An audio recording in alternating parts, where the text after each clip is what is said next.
eta. Kemudian itu Wiranto sosokna kan eta. Kemudian Abu Rizal sosokna eta. Anu ku Amerika ku ada dititah jadi presiden di Indonesia ditekan Suryani, wanita ditekan ku Amerika, kamu harus jadi lantaran geus aya kieu jeung Amerika.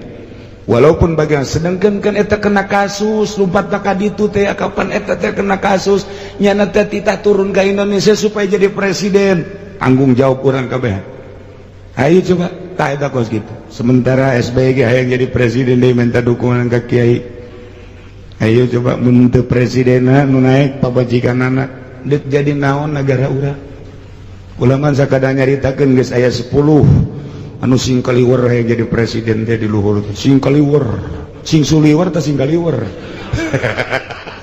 Sia cicing bae de ongko. Sing suliweur atuh kitu. Sing kaliweur.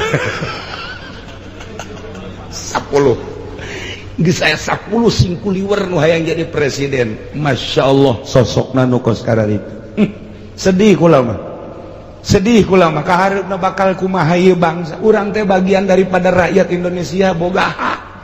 Jangan bangkitkeun semangat bangsa, jeung ngadirikeun agama terutama di atas negara. Lantaran agama teu bisa kaluar ti negara. Teu bisa kaluar da kumaha ge.